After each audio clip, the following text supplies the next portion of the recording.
there are definitely a bunch of trends, a bunch of moments within the sneakerhead world that just didn't hold up.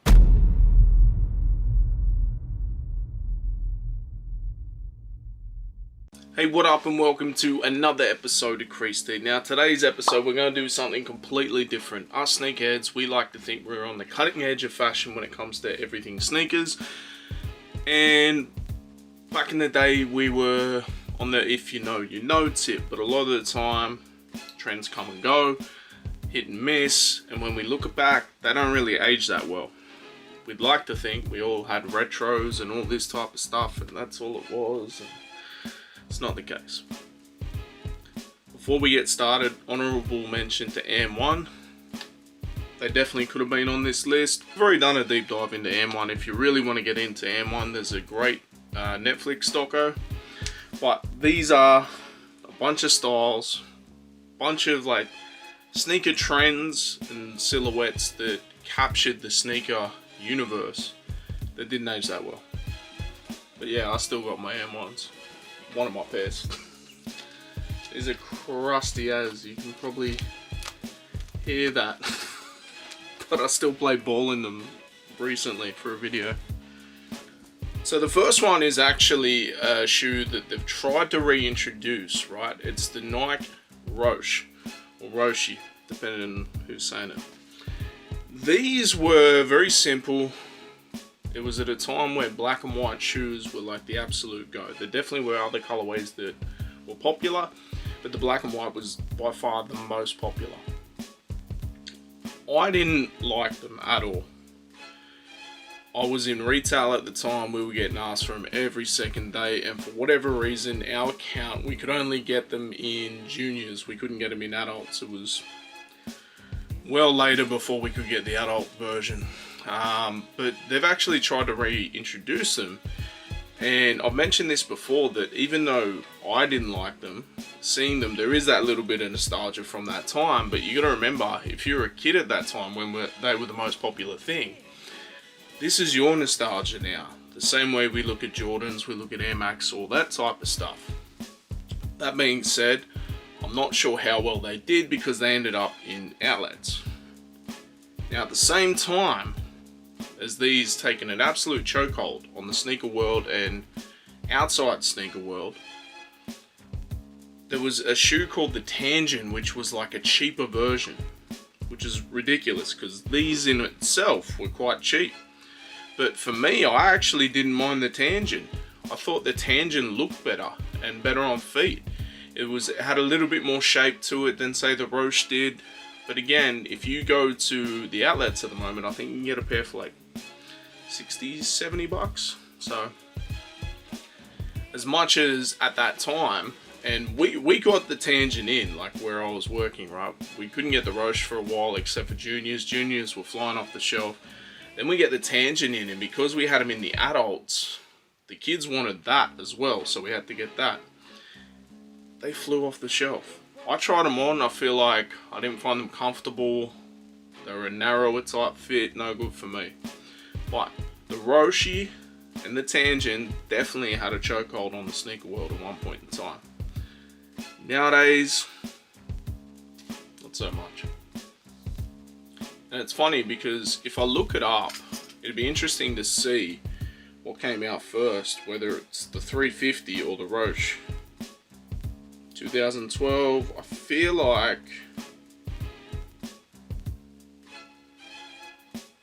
that's well before the Yeezy 350, because the Roche was probably the first on that type of shoe. 3 years later, so there you go. So we kind of have Nike to blame for that little trend, I guess. Oh well. The next one, I mentioned before that, like, as much as we like to feel like we're on the right side of history with sneakers, that we don't have any cringe moments or any skeletons in our closet, but there was a point in time where Jordan retros weren't coming out as frequently, especially in, you know, wider releases. Nowadays you can get retros in just about any Foot Locker. At the time it was one of your main sort of stores, but there was a shoe called a Jordan Future, And this, again, around that time where the black and white shoe was very popular. These were very lightweight, they were Jordan, they were black and white, so it's ticking 3 different boxes for people. I was putting a lot of events on at this time, and I was going to a lot of hip hop events too, a lot of b-boy events, all that type of thing. These were really popular with the b-boys, whether it be the black and white or the grey and white. Super popular. Why? Because one, it's Jordan, so it's got that factor to it. They were sleek, lightweight, perfect for b-boys. That shoe, not only just b-boys though, obviously I was seeing them within that culture, but everywhere you went, people were wearing the Jordan Future. Now, we look at it and go, I would never wear anything that's not a Jordan Retro. It has to be something that Michael played in. There was a time where people had this shoe. There was a time where people had the Fusions. There was a time where people had the Spizoacs. We could get into all of that, but the Jordan Future definitely had a chokehold on the sneaker industry, whether you want to admit it or not. Adidas doesn't really get that much mention outside of Yeezy anymore. And with Yeezy going away, maybe not, it's going to be interesting times for them. But one silhouette that actually did quite well out of nowhere was the ZX Flux, or ZX Flux. For me, again, I didn't really like them, but my man Rorks loved them. He has, I want to say like 10 different pairs. He's got limited edition Manchester United ones. He's got all this. They came out, those and the NMDs were around the same time, and Ultra Boost as well. And all that type of stuff was going nuts. ZX Fluxes were reselling at one point. Let that sink in, because if you look at it right now, your average sneakerhead, if you've just come into the game in the last 3-4 years, you're not going to understand what I'm talking about, because you look at this shoe and go, why? But that shoe definitely had its moment, whether short-lived or not. Maybe not quite as short-lived as the New Balance 550, but we're not getting into that. But we did mention the Ultra Boost. The Ultra Boost is crazy because the whole Boost thing, it's this specific material that was shopped around to every sneaker company. Nike didn't want it, Adidas did. I feel like Puma and maybe even Reebok took it on as well, because there was no exclusivity to it. The name Boost was just something that Adidas came up with. But Ultra Boosts, when they first come out, you couldn't get them anywhere, and they were reselling for thousands of dollars. Like a normal running shoe that was just comfortable. The all white ones, the black and white ones, the grey and white ones. It was insane. Absolutely insane moment in time, because now they're sitting in outlets. They tried to bring them back. They tried to, get that nostalgia back, but it just didn't work. Similar with the NMDs, similar to, well, they haven't tried with the Fluxes, as far as I know. But the Ultra Boost were just that moment in time, that drop in the water, and they were going crazy. You couldn't get them, whether it was they didn't make enough at the time and it created that faux hype. I'm not too sure. Me personally, I found them okay. At the time, I was wearing like Asics Gel Nimbus for all my training gear, so the Boost was okay, but I'd still prefer the Nimbus. So, plus I think retail even back then was like $300, which is insane. I can't say I haven't paid $300 for a pair of shoes, because I bought the Yeezys. But then I ended up giving Adam a retail assist on them because I just couldn't do it. But the Ultra Boost, at its time, and you hear like, I remember watching like Common Hype, and they're talking about, yo, if this was 2012, these were going nuts. These were selling for thousands. But literally, I went to the Adidas outlet the other day. Same colorway selling for $1,000. I feel like you get them around about $100 now. With the crazy sale they had. That is insane. Again, around this time, a lot of this is around roughly the same time. Not all of it, but the Flyknit.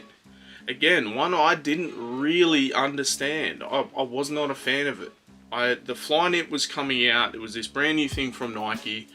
They did it on football boots, and then they did it on this shoe. These were going nuts. People gravitated towards it. Whether it was clever marketing or whatever it was, there was a moment where that type of peak athletic gear was fashion. I never understood it. Again, I was still on Asics with my training gear, and probably just like Air Max 90s and Air Max 1s and things like that for casual wear. But the the Flyknit Racer, I think they're called. They came in a bunch of different colorways. There was multi-colorways. I just never understood it. It had people in an absolute chokehold. There's still people that talk about them fondly. I hear Brendan Dunn from Full Size Run. He mentions them all the time, that they're such an incredible moment. But it was such a small moment, and I feel like even now some of them shoes still command like crazy resale. Whether it's a niche market, whether, I'm not too sure. But I feel like they did try and bring a few back recently, and maybe there was that little piece of nostalgia for some people, but nothing crazy. This one, again, I never fucked with it. May sound like I'm trying to do what I said earlier, be on the right side of history, but I have my cringe moments as well. This just wasn't it. For me, the Supra Skytop. I was a huge Chad Muska fan. Everyone had the Muskas back in the day with the stash pocket, the skate shoes. He goes to this new brand, Supra, and he's a skater, but he's making non-skate shoes. But these, in like mid-2000s, I want to say, everywhere. Whether it be celebrities, skaters, hip-hop artists, just people in general, sneaker world. Absolute mayhem. I had mates that had them. For me, I didn't really like it. I wasn't huge on high tops unless they were like Jordans or even Air Force Ones. I didn't like the high tops. Even they had a moment, but yeah, I don't know. I think a lot around that time though as well, I was wearing like TNs, N1s, Air Max 90s, that type of stuff. Whereas this was a complete counter to that. Like if you're getting around and doing the things that I was doing with some spray cans near some trains and whatever, that's not going to be practical. If you jump down off of something onto some track rocks, I'm pretty sure that Supra Skytop is going to do nothing underfoot, whereas Air Max and Asics did. But yeah, Chad Muska introduced it. He'd always wanted to convert a skate shoe into something that could be worn outside of that and have that type of popularity. Well, that worked, because this thing went nuts. There was a recent video talking about around that time and how he came to do it, and it was very interesting to watch back because everything he said was true. But at the time there was like skaters not messing with it. Like I was a skater, I didn't really mess with it. Not that I'm the be-all end-all of skateboarders or whatever, but it was that general consensus that that's not a skate shoe. It makes no sense to skate in these, but then years later we're doing like Nike SB4s, so go figure. Maybe that'll make a list in like 10 years time, who knows. But the Supra Skytop definitely had a moment in time, and I wouldn't be surprised if there's a bunch of people watching this now that had a pair. Air Force One mids. We all talk about we don't like mids and all this type of stuff. Air Force One mids were huge. Again, I want to say like early to mid 2000s, the festival scene, every single girl had a pair of Air Force One mids. A lot of guys had the Air Force One mids. I remember seeing, I think it was a promo shot with 360, he had a Bulls basketball jersey on and then the Air Force One mids. You gotta remember, around this time, the all-white sneaker, no matter what it was the cleanest look of all time. For me, I still feel like an all-white sneaker is super clean. As I say that, we're in the pure white threes. If anyone got a DS pair in 10.5, let me know. love that shoe. But this was the look. The way we're talking about now, the Sambas or the Panda Dunks, not that long ago, or even when, I want to say, the 550s or whatever, the trend that comes along and just sweeps that TikTok style generation of that era. This was the Air Force One mid, and it wasn't just that. It circulated into hip hop. It circulated into your sneaker heads. There were people that would just wear Air Force One mids, and it wasn't around the time of like recently where it was cool to cook your Air Force Ones. They had to be crispy white for the festival. It was a crazy, crazy time. And if we looked at the fashion at that time outside of just the shoes, probably just as cringe. But there was definitely a point where every single person needed a pair of Air Force Ones mids. Let's not go back to that. But there is a reason for all this. I've had this idea for a minute to discuss it because I want to see how honest you guys all are in terms of these trends.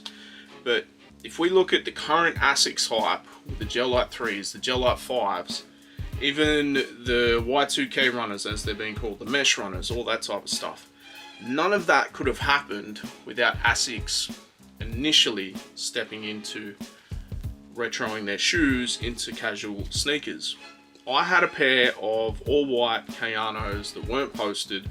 They were just like a casual stripped down version, but I want to say maybe of the Kayano one. I'm not too sure. These here have even got the box. Look at them. They're so white. These are ASICS Gel Kayano Trainer Evo. These are essentially like a casual version of the ASICS Gel Kayano. I love ASICS. I thought them getting into the casual market was dope over the last couple of years, but this is the only pair I bought, and I wore it once. You can see that, so a little bit dirty, but I've only worn it once. I'm pretty sure I got them on special, so I'm not so mad at me wasting this much money, but yeah, someone else can enjoy them. But then they were doing all these other stuff with like knitted type collars and all this type of thing. At the time, I really liked it, but maybe I was working in retail and I was trying to get them through my ASICS rep, because like I was paying like 70-80 bucks for a pair of Nimbus through their employee buying program. Essentially, they want you wearing the shoe, so they give them to you cheap. So if you're wearing it and you're selling shoes, they're gonna go, well, hey, he wears it. So couldn't get them through that, and I had not paid full price on a pair of shoes in years, so I was waiting for them to go on special. I don't think they ever went on special to the point where they were in my size, maybe other sizes, but I just recently was having a talk with someone, googled it, and it came up with an eBay post and they were in my size. Let's open them now. Now, I mentioned before that I had a pair of all white, I want to say Kayano ones that were essentially retroed and turned into like a casual type shoe. They were in that old school blue box. I'm pretty sure I gave them to the Foot General when I donated all those shoes for the homeless and everything. I'll put that video after this one so you can see it. But there was another one around that time, and this here, I was having a conversation with Old Man Sneaks. I said, you know, we're talking about ASICS and retro ASICS and all this, because let's be honest, like I've been on ASICS for let's say since 2004. I've been repping ASICS. I've been saying, like, in retail, do you want a good shoe? Do you want a good looking shoe? I've said that for years. And I was thinking back at all like the casual stuff that ASICS was trying to do, because I used to tell the rep, I was like, man, if you guys could do like an Air Max LTD style or an Air Max 90 style and just have a huge chunk of gel at the back, like, it'd be crazy. Obviously, since then, since this stuff, they've come in leaps and bounds. You know, the Quantums had their moment. They got the ASICS Gel Light 3s, 5s doing crazy. The Y2K runners are going crazy. I really like the Nimbus. I like the Gel NYC. But before all of that was this pair. Now, I seen these on eBay. A little bit dirty. They probably need a bit of a clean. Get some sneaker wipes on them. But they had them for 50 bucks. I'm like, but best offer. And I was like, nobody really checking for these. So I go 35 bucks. They respond back with 36 bucks. I'm like, alright, you're taking a piss. So I wrote 33. Then they wrote 35. I wrote 32.36. That's my final offer. They took it. ASICS Gel Kayano with the knitted top in my size for $32.36. These were 200. Yeah, they were definitely a $200 shoe in their time. They need a little bit of a clean. I don't know if, yeah, they don't have a year tag on this. I want to say like 2015 maybe these would have come out.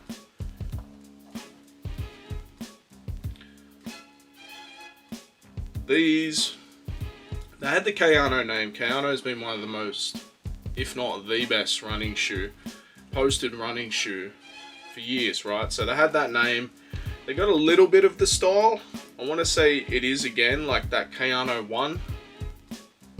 Just kind of molded into a casual style. And like the knit style was coming in with the knit runners. You had a bunch of other things. These were going quite well. These were very popular. You'd see them everywhere. There was this colorway, there was all white colorways, there was black and white colorways. There was more of a grey colorway than this. This is the one I wanted. And I got a fraction of a fraction. Obviously they're used, they're quite old by this point, but pretty clean for how old they are. And being a majority, and being basically a white shoe, right? Did this style age that well? Probably not. I think the major part of it too was like, once these came out, I want to say like either Fila or Puma did a very similar shoe, and it just made these look terrible. It was like, alright, they're latching onto a trend, everyone's doing it now. This was something a little bit different when it came out. Obviously you had the knit runners and everything like that, but, and I think, I want to say Boost may have, or NMDs may have done something with that type of collar. But for me, these were just a point of difference because it had been what I'd wanted for so long, which was, I loved ASICS, but I wanted something like a more casual style ASICS.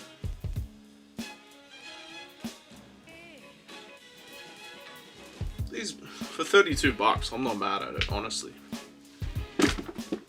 But, what do you guys think?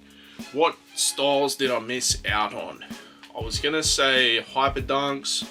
I was going to say Foam Posits, because, you know, very similarly, they had their moments. They've tried to come back and no one cares. The thing is, when we look at a Jordan, let's say 1 to 6, right? Maybe even 1 to 4. Maybe just 1, 3 and 4. They're timeless styles. And not everyone can capture that. I would say just about every brand has a timeless style. If you look at Adidas, it's like the Shell Toe, the Stan Smith, Forums. If you look at Saucony, they're having a renaissance at the moment. ASICS obviously has the Gel Light 3s, the Gel Light 5s, and they're going back into their 2000s bag. For some people it works, some people it doesn't. But there are definitely a bunch of trends, a bunch of moments within the sneakerhead world that just didn't hold up. And that's what this was about. Let me know in the comments what you think. Make sure you like, share, subscribe. We'll be back twice a week. Peace.